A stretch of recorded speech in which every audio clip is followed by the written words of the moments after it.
বিসমিল্লাহির রহমানির রহিম। আসসালামু আলাইকুম। আজকে একটা পরামর্শমূলক ভিডিও নিয়ে আসছি। আমার যে দোকানটা আছে, দোকানের যে জুতাগুলো দেখামো আস্তে আস্তে, আর পরামর্শমূলক কথাবার্তাগুলো বলবো। যাদের কাছে ভালো লাগে তারা পরামর্শটা গ্রহণ করতে পারেন। এই যে আমরা প্রবাসী, আমিও একটা প্রবাসী। আমরা প্রবাসী যারা প্রবাসে আছি, মাসের পর মাস, বছরের পর বছর কাজ করতেছি। কাজ করার পরে দেখা যায় একটা সময়ের পরে আমাদের অবসর নেওয়া লাগে, শরীরে আর দেয় না, আর মনেও দেয় না, শরীরেও দেয় না। তো শেষ পর্যায়ে দেখা যায় কি জানেন, সবার ক্ষেত্রে না, অনেক প্রবাসীদের এই সমস্যাটা হয়। শেষ পর্যায়ে যায় আপনার যে সঞ্চয় যে একটা জিনিস, ওটা যখন থাকে না, তখন এত কষ্ট করে সংসার সাজানোর পরেও একটা প্রবাসী অবহেলিত জীবনযাপন করা লাগে পরিবারের কাছে, সংসারের কাছে। তখন একটা বোঝার মতো হয়ে যায়। কারণ যে ব্যক্তিটা এতদিন সংসারে দিতে পারতো, আজকে সেই ব্যক্তিরা দিতে পারতেছে না, বেকার হয়ে গেছে। তখন অনেক পরিবারই, সব পরিবার না, অনেক পরিবারই ওই প্রবাসীটাকে একটা বোঝার মতো মনে করে। আর অনেক পরিবার আছে যারা এরকম মনে করে না। সবাইকে বলি না, সব পরিবার এরকম না।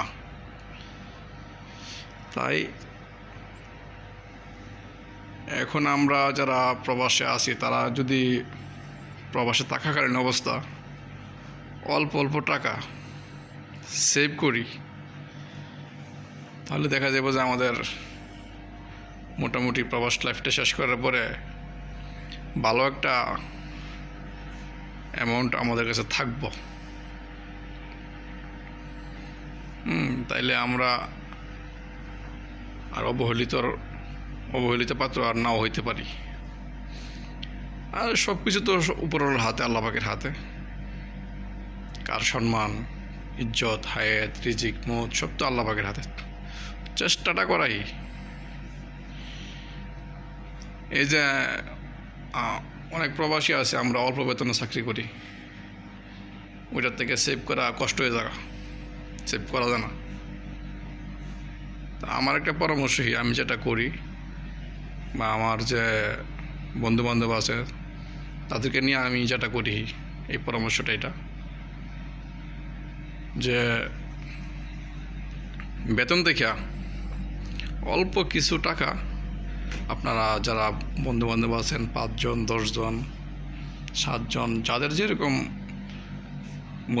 বন্ধুমহল আছে, সবাই নিয়ে বেতন থেকে অল্প অল্প টাকা সেভ করে একটা কমিটি করেন, একটা সমিতি করেন।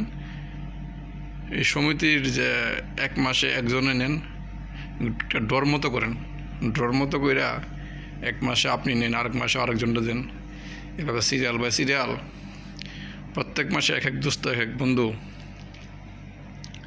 টাকাটা নেন। নিয়ে আপনি আপনার যেভাবে টাকাটা ইনভেস্ট করলে আপনার কিছু একটা মোটা অঙ্কের একটা মুনাফা আপনি পাইবেন, বা অল্প অল্প মুনাফা পাইবেন। টাকাটা নষ্ট হইব না, টাকাটা সেফ থাকবো। ওই রাস্তা আপনি টাকাটা করেন, পরিচালনা করেন। তারপরে দেখবেন যে আপনার প্রত্যেক মাসে, প্রত্যেক বছরে, বছর 2-4-5 বছর এরকম করে আপনারা যখন একটা কমিটি চালাবেন, তখন আপনাদের কাছে একটা অ্যামাউন্ট হয়ে যাব। তখন চাইলে বড় একটা কিছু করতে পারবেন, এটা কোনো ব্যাপারই না। ওকে, আমার পরামর্শটা যদি কারো ভালো লাগে, আপনারা আপনাদের বন্ধু বান্ধব নিয়ে, দোস্ত বন্ধু নিয়ে, বন্ধু মহলদেরকে নিয়ে এরকম একটা কমিটি করতে পারেন আমি মনে করি। ওকে, তো ভালো থাকবেন, আজকের মতো এখানেই। আসসালামু আলাইকুম।